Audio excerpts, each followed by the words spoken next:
episode ketiga. Better you, keep strong and shining, Because we have a bright future. Hari ini kita kedatangan salah satu narasumber yang kece babis. Siapa lagi kalau bukan Regina Marta. Halo Ce, apa kabar? Sehat?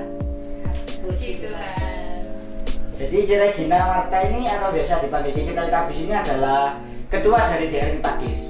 Apa sih Cici DRP Pakis itu dan gimana awal mulanya? DRP Pakis itu sebenarnya mungkin nama ya. Jadi itu nama dari komunitas youth di GBI Pakis. DRP itu kepanjangannya adalah Disciple Revival Project. Jadi sebenarnya dulu namanya bukan DRP Pakis. Jadi dulu itu ya hanya sebutan aja youth GBI Pakis gitu kan. Terus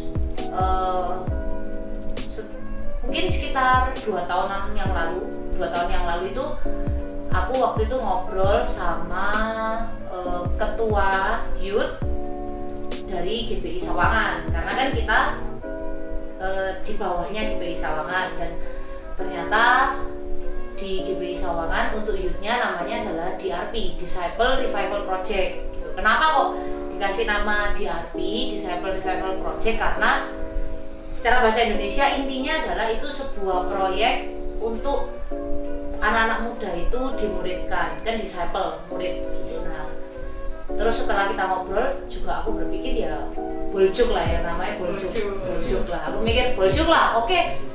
Gitu kan, boleh juga ya. Tak pikir ya udah enggak masalah gitu kan. Jadi supaya seragam, karena di Sawangan juga DRP dan kita juga di bawahnya Sawangan ya.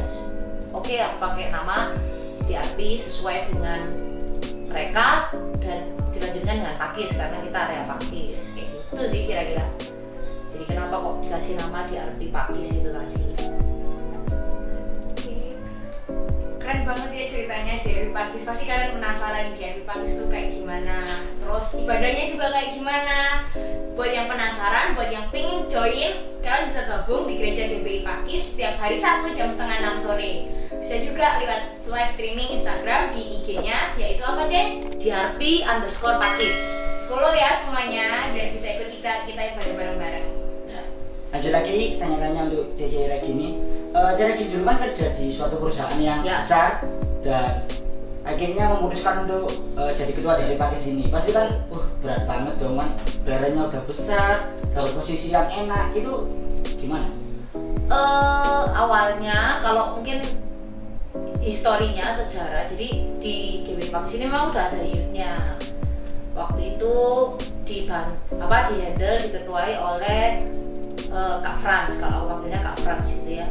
Nah, dan secara jumlah itu jumlahnya lebih banyak cewek daripada cowoknya. Sedangkan ketuanya itu Kak Frans ini kan cowok gitu kan. Jadi ada beberapa kendala untuk mungkin mendekati yang kalau anak cewek gitu. Nah, sedangkan waktu aku masih kerja di perusahaan yang sebelumnya itu aku lebih banyak waktunya ya mungkin dinas ya, keluar kota atau karena dulu ibadah youth-nya itu Jumat, jadi aku nggak pernah bisa selalu ikut gitu. Kadang-kadang ikut, kadang-kadang enggak. Nah, terus dalam ya biasa ya aku cuma bantu aja sih. Nah, kurang lebih sekarang 2020 berarti 2016 Pak. Nah, aku ingat 2016 itu sebenarnya sudah ada waktu aku ya saat teduh biasa sih, bukan yang sampai aku mendengar suara yang kayak gimana, tapi waktu aku saat teduh seperti biasa itu timbul kayak rasa kasihan gitu loh sama teman-teman youth di GBI Pakis waktu itu, karena secara jumlah sebenarnya sudah cukup lumayan gitu kan. Kayaknya juga kalian yang pertama ya kan. Jadi itu sudah lumayan gitu, dan banyak ceweknya ya kan, Tere tahu gitu kan, banyak ceweknya gitu. Jadi itu hanya bermula dari rasa kasihan aja sih, kayak kok kasihan ya, maksudnya banyak ceweknya tapi tidak terhandle dengan baik gitu loh. Nah, awalnya di tengah-tengah tahun 2016, tapi kemudian tidak ada pemikiran sama sekali untuk aku resign pada saat itu. Ya aku cuma pengen bantu saja, dan setelah itu akhir 2016 itu apa ya, seperti ada dorongan di hati untuk aku lebih banyak meluangkan waktu untuk pelayanan ini. Tapi permasalahannya adalah aku terkendala waktu karena aku kerja itu tadi, yang banyak akhirnya menyita waktu untuk aku nggak bisa datang ke ibadah youth.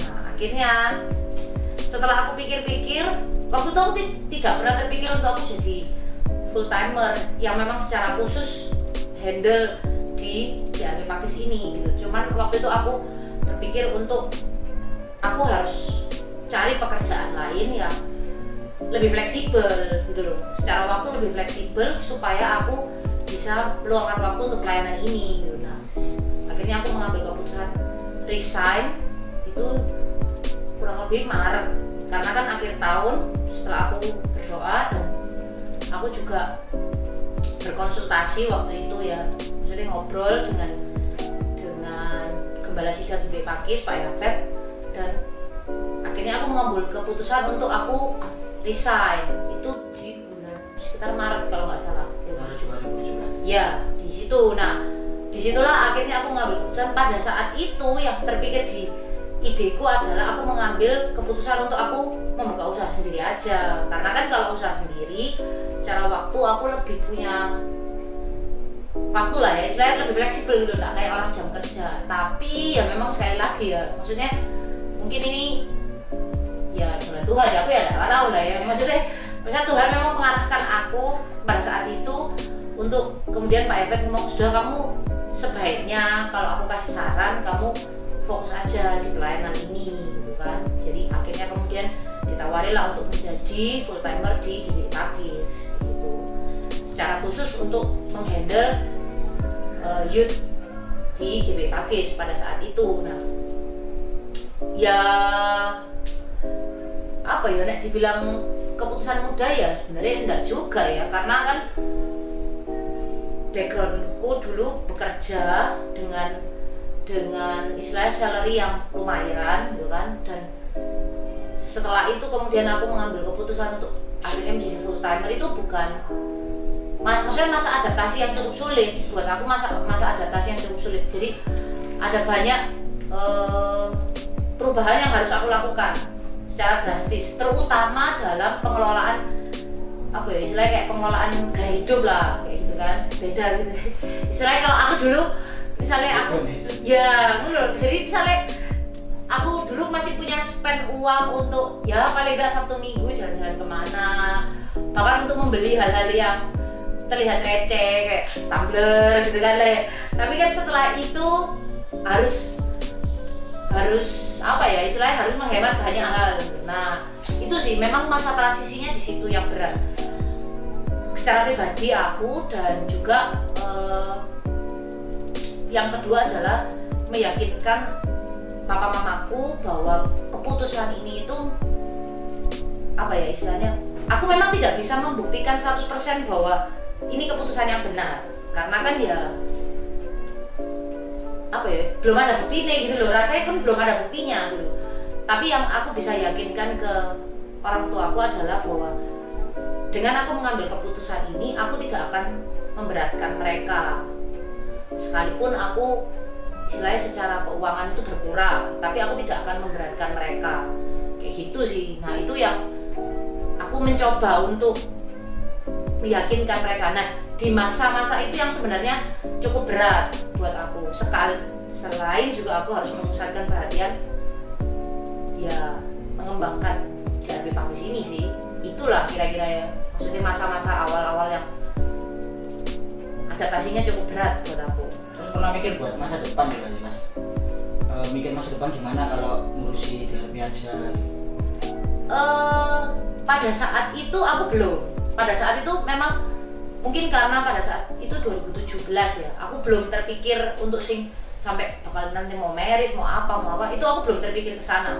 Jadi yang memang pada saat begitu aku resign, itu memang yang terpikirkan di kepala aku adalah maksudnya pergumulan yang berat itu gimana aku bisa meyakinkan orang tua aku dulu, itu sih.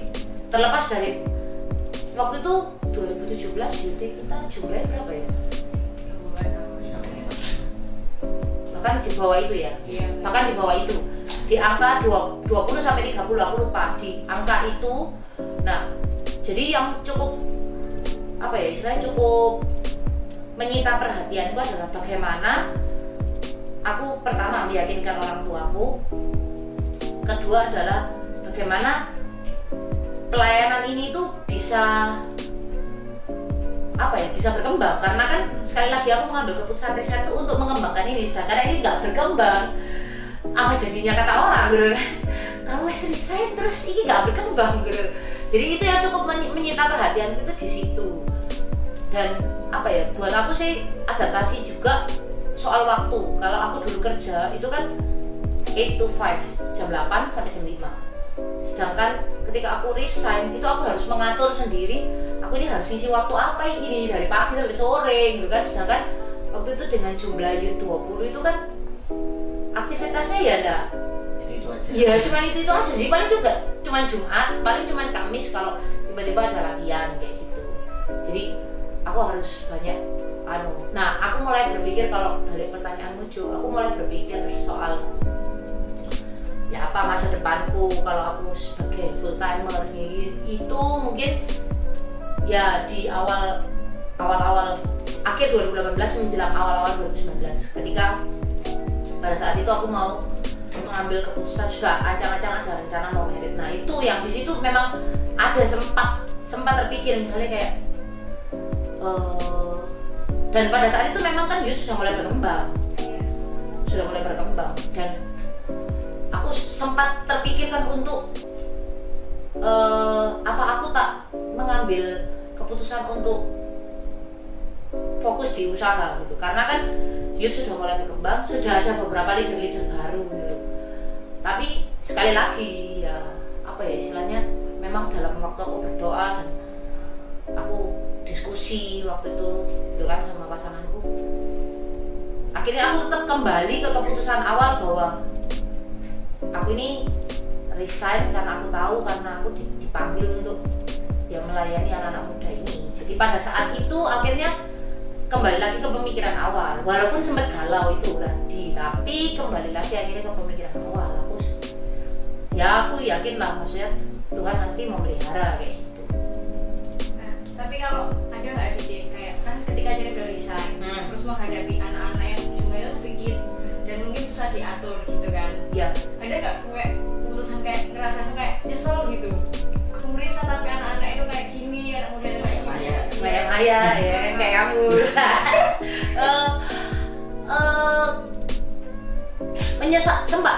sempat menyesal itu karena di awal-awal, jadi gini, di 2016, 2017 itu nggak tahu kenapa aku merasa 2018 juga sih, tapi itu cuma awal-awal aja. Maksudnya aku merasa di RP Pakis itu stuck di situ-situ saja, secara jumlah pun stuck di situ-situ saja gitu kan. Itu yang sempat membuat membuat aku frustasi gitu. Maksudnya ya memang sih kadang-kadang orang berpikir ya namanya pelayanan lah, nggak usah terlalu lihat jumlah lah. Ya memang, tapi kan kita ini masih tinggal di bumi gitu. Kita ini masih mendarat di bumi yang dimana salah satu indikator bahwa pelayanan itu berkembang atau tidak itu orang masih menilai dari jumlah gitu loh, dari kuantitas. Dan tidak bisa dipungkiri kalau misalkan kayak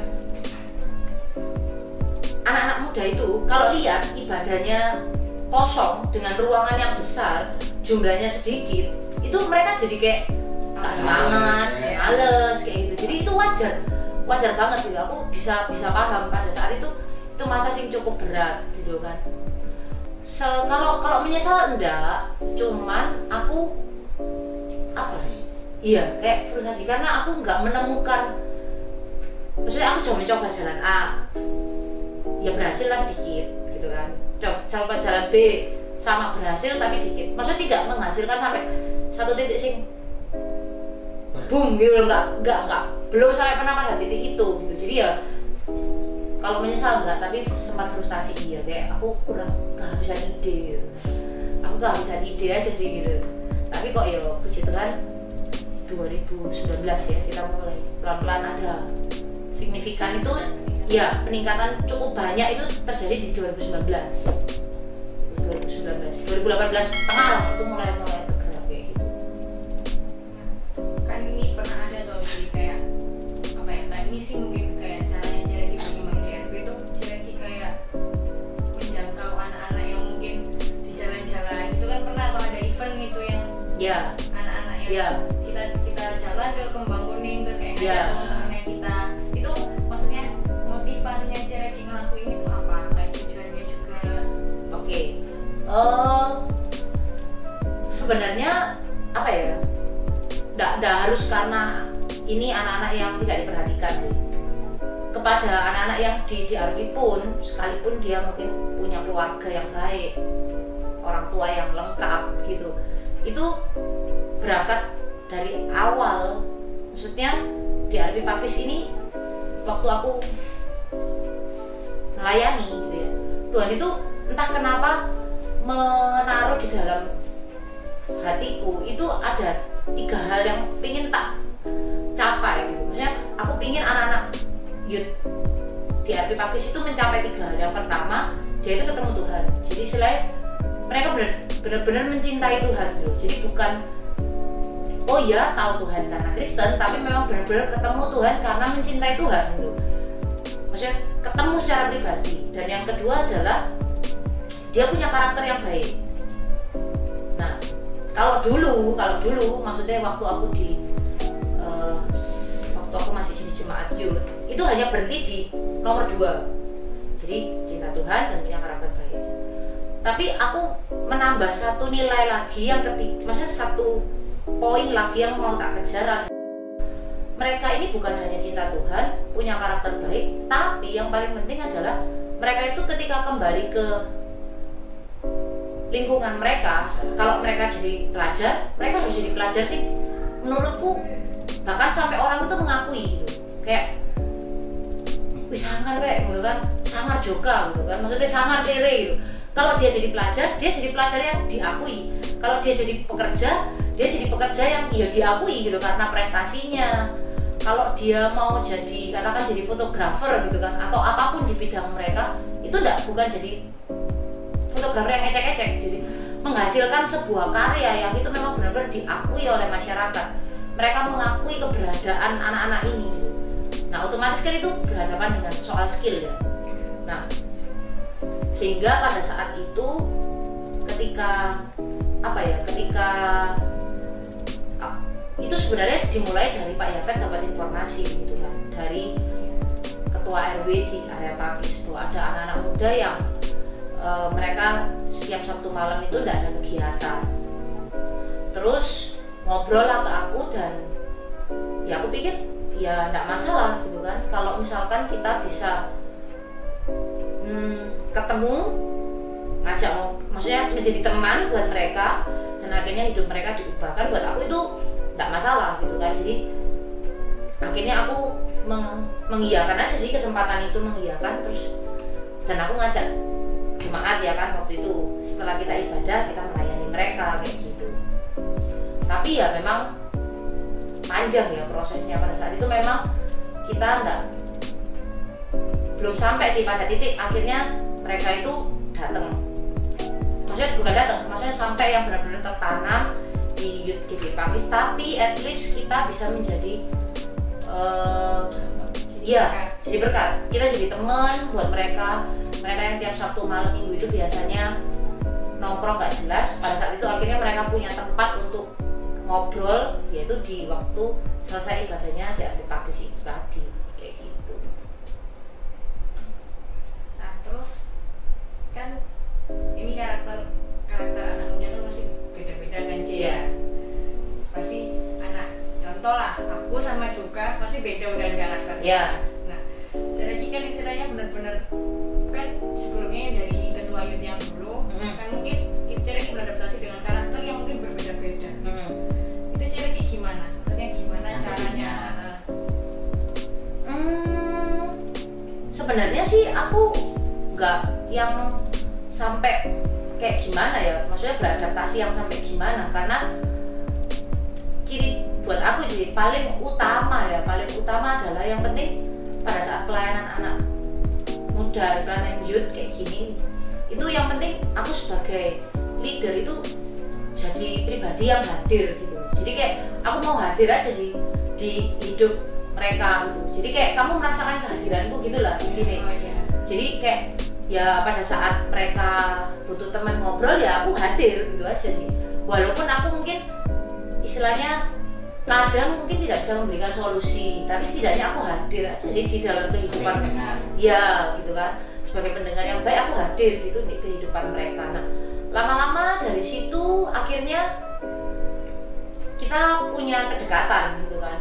Akhirnya aku dan misalkan aku Mbak Tere gitu, aku jadi punya kedekatan gitu kan. Nah karena punya kedekatan itu tadi, akhirnya aku bisa memberikan nilai yang baru buat hidup Tere. Aku bisa mempengaruhi Tere, tapi kalau aku nggak punya kedekatan sama Tere juga, Tere nggak bakalan mau dengerin gitu loh maksudku. Jadi di awal-awal ya aku hanya berusaha untuk menjadi seseorang yang hadir aja sih buat mereka gitu kan. Kalau mereka butuh bantuan ya aku membantu, kalau mereka butuh untuk didengarkan ya aku mendengar kayak gitu kan gitu. Mereka butuh duit gitu kan.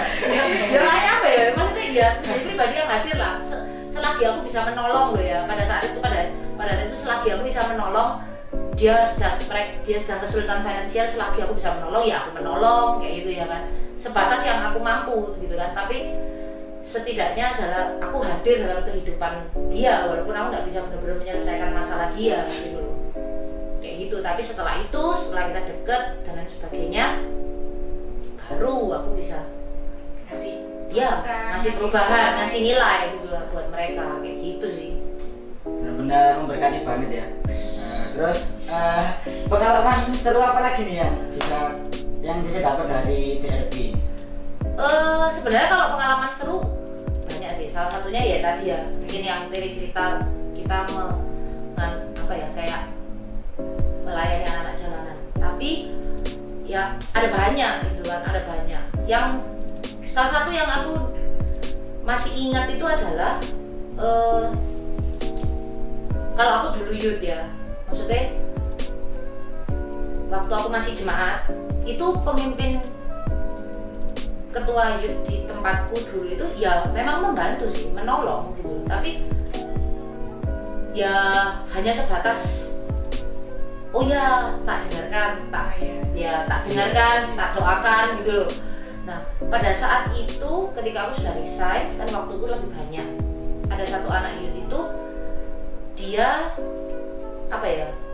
secara keluarga itu nggak punya keluarga yang ideal gitu. Jadi orang tuanya nggak lengkap gitu lah, dan nggak bisa mendampingi anak ini untuk dia itu harus kayak cari sekolah, untuk cari sekolah, daftarin dia sekolah, bahkan untuk kasih tahu dia kalau kamu daftar sekolah negeri itu caranya kayak gimana gitu. Nah dan aku berusaha karena aku gini, kalau aku jadi pribadi sing hadir, aku nggak bisa cuma sekedar kayak ngomong Tuhan pasti menolong, Tuhan pasti memberkati. Ya iya gitu ya, aku tahu gitu.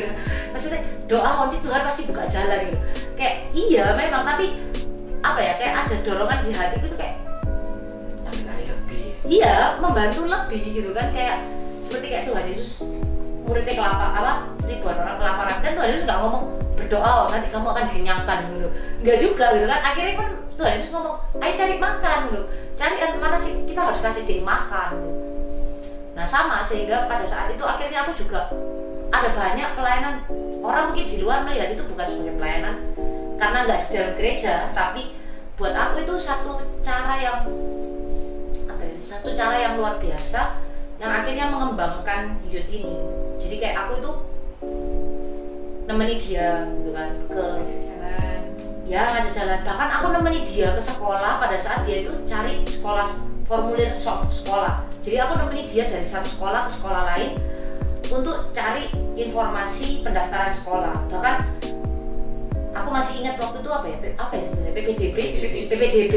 Pada saat malam itu kan PPDB malam kan biasanya. Nah di malam itu tuh aku juga buka website PPDB sehingga aku bisa lihat apakah nilai anak ini itu bisa masuk di sekolah itu gitu loh. Yang bahkan aku nggak terpikir bahwa itu harus dilakukan gitu loh. Tapi setelah aku melakukan itu, akhirnya aku hadir di dalam kehidupan anak ini. Dia melihat bahwa oh iya memang leaderku ini peduli gitu ya sama kehidupanku, membantu ini. Dan akhirnya itu jadi apa ya, jadi contoh gitu.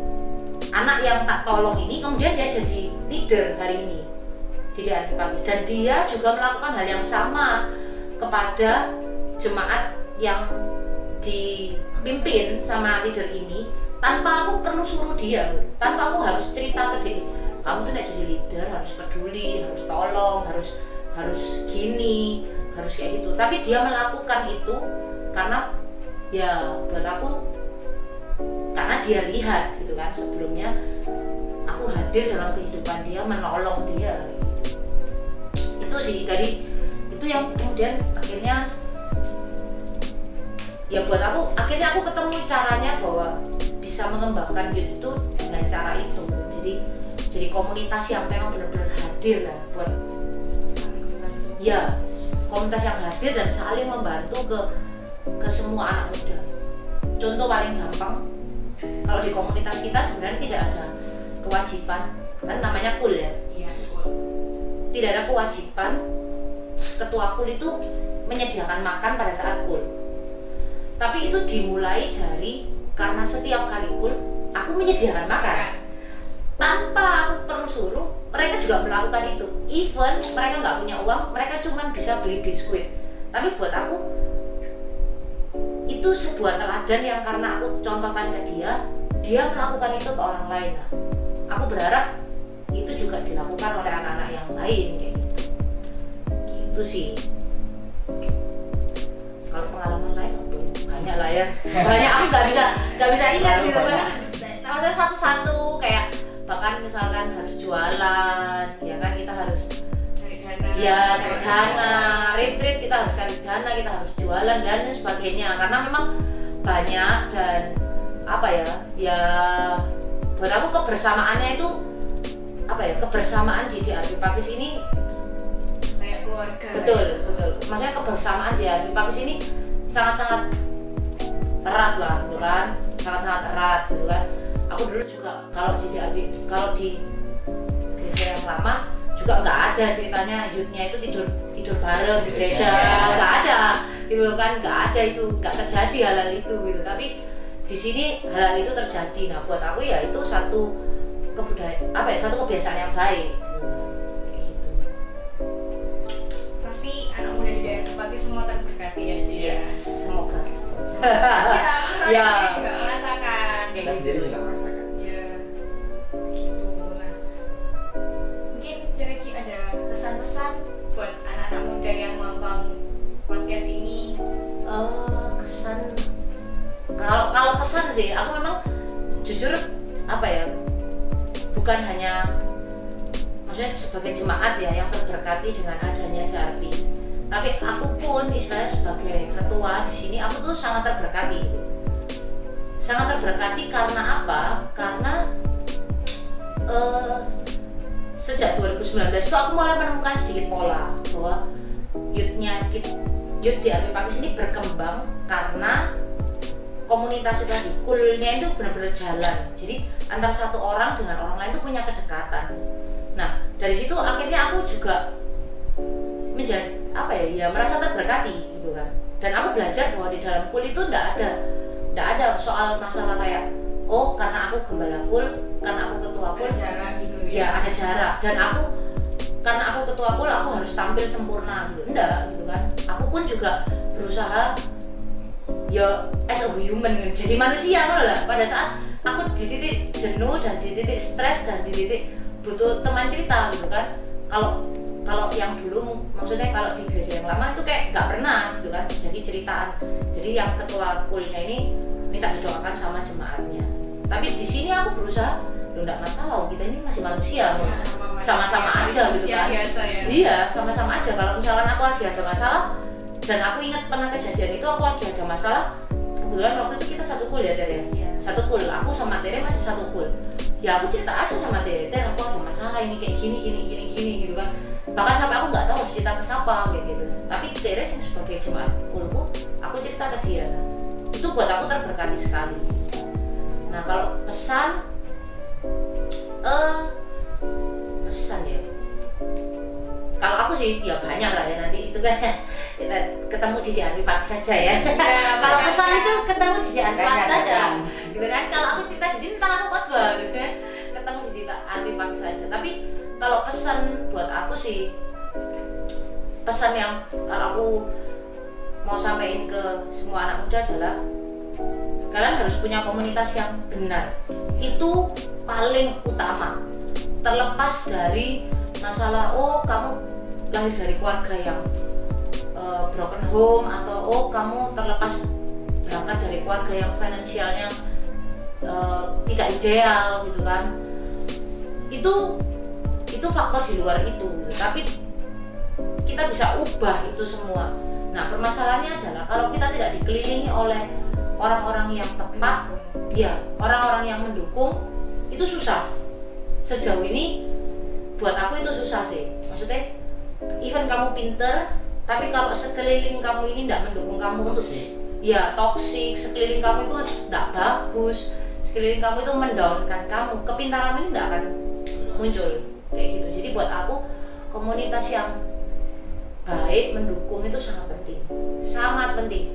Orang baik bisa jadi buruk karena komunitas, tapi sebaliknya orang buruk bisa jadi baik juga karena komunitas. Jadi makanya aku selalu berpesan adalah kalian harus ketemu komunitas yang tepat, dengan komunitas yang tepat yang bisa mendorong kamu, bisa mengerti kamu, gitu kan, bisa membangun satu sama lain. Membangun, bahkan lebih daripada itu adalah komunitas ini tuh bisa percaya sama kemampuanmu. Itu sih buat aku. Karena sehingga aku selalu berusaha untuk jadi pribadi yang percaya bahwa anak-anak di DRP Pagi ini punya kemampuan. Ya namanya masih belajar ya. Masih belajar, misalnya kayak main gitar, masih belajar, ada salah-salahnya. Itu buat aku no problem. Karena aku ingin DRP Pagi ini menjadi satu komunitas yang percaya bahwa anak-anak muda di dalamnya itu bisa berkembang. Otomatis ya kita harus kasih ruang gitu loh buat mereka belajar, buat mereka kayak iya, namanya orang berkembang kan ada salah-salah sedikit. Buat aku itu it's okay, nggak masalah gitu kan. Yang penting kita sama-sama belajar, gitu. Mau sama-sama belajar, gitu sih. Jadi pesanku adalah kalian harus ketemu sama komunitas yang tepat. Itu paling penting. Nah, kita berharap ya DRP Pagi, ya bukan berharap lah ya, aku promosi lah ya bahwa DRP Pagi ini jadi komunitas yang baik gitu buat kalian. Mungkin anak muda yang nonton ini kalian penasaran DRP Pagi kok kayaknya memberkati banget, kalian bisa join langsung Ya, tonton aja lagi Instagramnya di @drp_pagi setiap satu jam 5:30 sore. Atau ada offline di GBI Pagi. Ya, di YouTube ya, GBI Pagi ada kita juga. Terima kasih Cem udah datang di Sama-sama. podcast kita hari ini. Kemudian sharing di sini. Ya, Udah membangun banget buat kita, ngasih mungkin ngasih masukan buat teman-teman yang di luar sana yang ingin join juga kayak gitu. So guys, itu tadi obrolan sama Ciregi sebagai ketua dari Pagis, dan sebentar lagi kita akan main games. Jadi Kita langsung ke TKP. Ya, kita udah sampai di TKP-nya. Sebentar lagi kita mau main games. Gamenya apa Mas? Oke, gamesnya hari ini adalah tentang tebak-tebakan ya kan. Nah, di situ sudah disediakan tepung sama piring, ya kan? Nggak pasti ada yang menang, ada yang kalah dong. Jadi ini pertanyaannya itu tentang pertanyaan umum pastinya. Nah, peraturannya siapa yang cepet pertama jawab dia yang menang, dan yang nggak jawab itu menyemplungkan kepalanya sendiri ke tepung. Berarti ya? dua yang dicemplungin Ya, dua orang. Oke, sudah paham? Terus kalau misalnya pertama kali jawab salah, Pertama kali jawab salah, jadi dia diem dulu. nggak boleh jawab lagi. Ya, yang duanya yang akan jawab. Oke. Sudah Kalau salah paham? semua? Salah semua, draw, nggak ada yang mencemplungkan diri. Oke. Ya kita terapkan semua aja ya. Pertanyaan yang Kalau pertama. draw semua kru deh. Ya, kalau Yo, Kalau kalau draw semua kru. bener. Wah ya jangan. Pertanyaanku terlalu sulit. Ditanya, bertugas di belakang kamera. Ayo. Oke, yang pertama. Pertanyaan pertama. Oke, pertanyaan pertama. Yang gampang-gampang dulu ya. Oke. Aku grogi. Kita nggak atur bel. Hah? Cuma angkat tangan aja. Ini nggak ada bel loh, angkat tangan loh. Ya, angkat tangan guys. Oke. Boleh. Ya, pakai suara. Ya pakai bel, tadi kan bel. Ngomong-ngomong ring apa? Jadi ngomongnya pakai suara ya teman-teman. Ya. Oh ya. Pakai suara. Kayak Itu Ceregina. Berlebih. Oke, Fijial. Oke. Iya. Suara belnya sama angkat tangan, oke? Oke. Pertanyaan yang gampang dulu. Oke. Pertanyaan pertama, apa huruf kelima dalam abjad? Ini Ceregina dulu. Salah. Hah? D. D, ya benar. Abjad ABJ AC. Apa itu? Silakan. Boleh. Silakan berdua. Oke. Mohon Ini kamu Dari abjad A B C D kan. A B Silakan Bapak Ibu. A D E. nanti kasih. Beta. Pertama, sudah. Segera. Enggak. 1, 2, 3. Wih, kok irung itu? Ya. Oke. Tisu. Oke, disil. Untung ya kan ibu pertama re. Kayak lagi orang konspirasi. Oke, sekarang Pertanyaan kedua. pertanyaan yang kedua ya. Ya. Oke. Nah, ini tentang logika nih. Oke. Mana yang lebih berat? Kapas 100 kg atau besi yang 100 kg? Ceregina. Sama aja beratnya. Ya, benar. Panganen. Yuk, silakan. lagi. Ya, dari kedua kalinya. Kaisa. Mana? Saya belum ya. Dari gantian Oke, ini. campur apa? Sisi nanggono. Lindung Ya, ilmu. Ingusmu. Enggak sih. Corona. Oke, kata. Oke, pertanyaan yang ketiga. Ini tentang biologi ya, teman-teman. feeling. Bisa feeling, mas feeling. Kaiso. Ya, didengarkan ya. Bila gajah jadi ayam, koma, lalu singa jadi ayam, koma, dan kambing jadi ayam, koma, maka ayamnya jadi apa? Apa? Banyak. Iya kan? Pertanyaannya loh. Gitu. Gajah kan jadi ayam, Ya. singanya juga jadi ayam, Ya. kambingnya jadi ayam, maka Ya. ayamnya jadi apa? Ya, jadi banyak. Jadi banyak. Kan ayam semua. Ayam semua. Oke, silakan saya lagi sama Lost streak. saya. Lost trick. Nenek lost trick 3 kali. Aku feeling. Ayo nih, ayo kamu. Berpijak pada joka ini. Iya. Kaiso. Tapi Ayo, dari saya lagi. Ayo terus sekarang. Ya. Suara Pak Wakil. Ayo. Oke. Is it? Pertanyaan tentang logika. Mana. Keempat.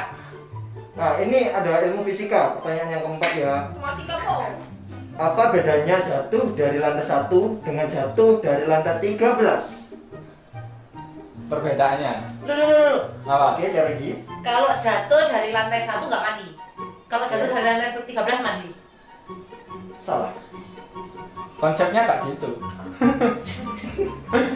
Oke, ada Perbedaan kan? Perbedaannya. Ada perbedaannya. Wah. Dari lantai 1. Pergunakan ide. Sama-sama cederanya itu pasti. Iya. Sama Jatuh cedera. dan nanti kan 13 Pak ada. Lu jawaban dulu. Oh, Iya. Apa itu Wajar. belnya? Kayak nggak topeng. Jatuh dari lantai 12. Kamera aku goyang. Kalau ngomong cedera pasti pada cedera. Itu kan kok nggak berasa kayak Avatar Aang gitu. Iya. Jatuh dari lantai 1. emangnya saya parah ini. Lantai 13. Apa ayo? Bedanya jatuh dari lantai 1 sama 13. Nyerah. Enggak. Akhirnya. Oh ya, hitungan diri Bisa semua. tiga-tiganya Le, semuanya. aku kan salah, Pak. Aku nggak menyerah, Pak. Benar semua. Baru gurunya. Ini bedanya di lantai. Kalah semua kalau Jadi emang kalau misalnya Iya. nggak bisa jawab semua. Iya. Mainnya hebat. Mainnya. Mau sama Dewi ya? Harus punya. Ya aku berarti sih jawab aja. Oke. Dan jawabannya adalah kalau jatuh dari lantai 1 bunyinya brek. Kalau jatuh dari lantai 13 bunyinya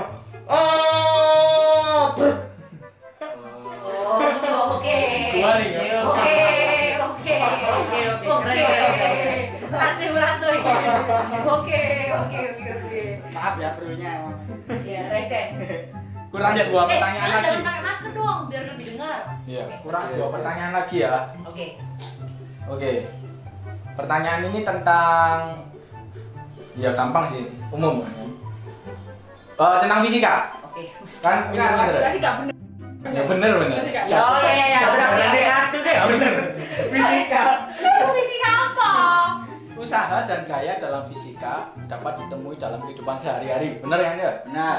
Ya. Mengangkat benda berat adalah salah satu contohnya. Ya. Namun ada sebuah kotak yang bagaimanapun caranya tidak akan bisa diangkat. Itu kotak apa? Ayo. Ya, kotak yang nggak bisa diangkat. Bagaimanapun caranya. Klik.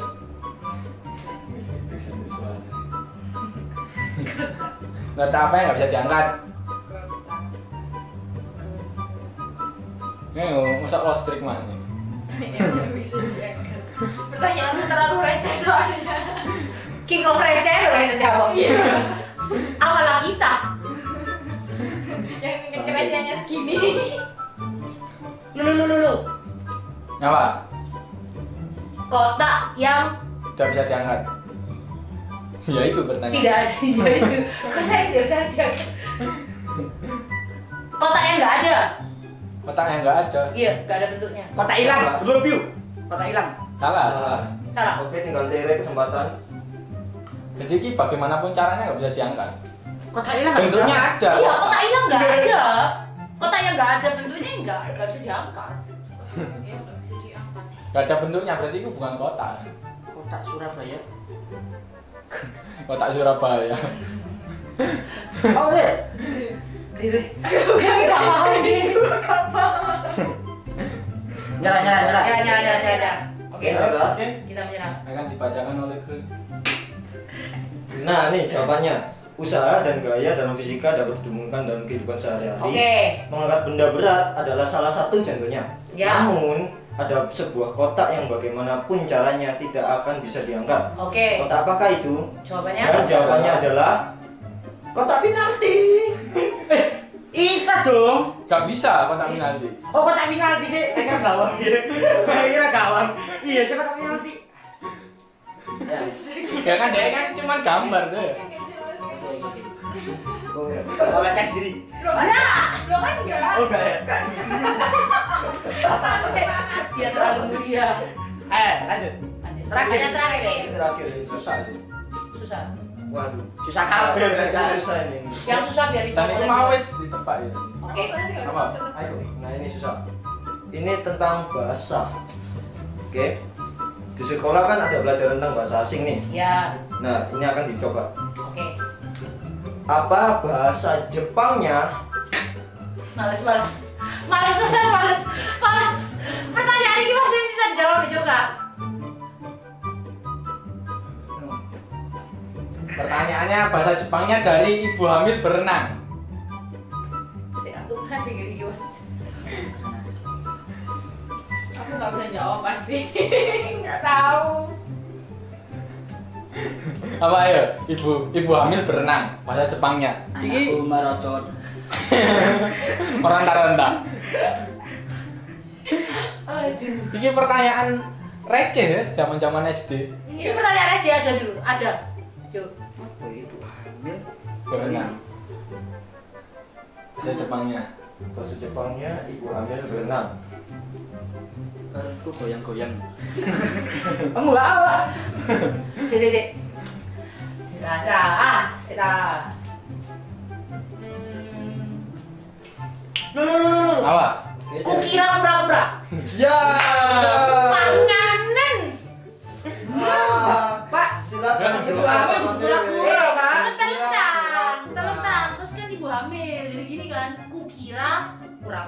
Nah, itu pakai nada Jepang. Kukira pura-pura.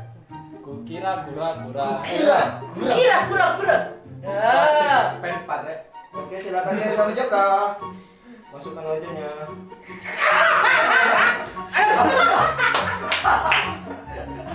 Demeknya kerasa. Cetok dulu. Oke guys, kita sudah selesai main game dan sering-sering dengan Jareki. Jangan lupa kalian subscribe, like, komen, dan share ke teman-teman kalian biar podcast ini memberkati kita semua. Dan juga jangan lupa lihat episode selanjutnya. God bless you.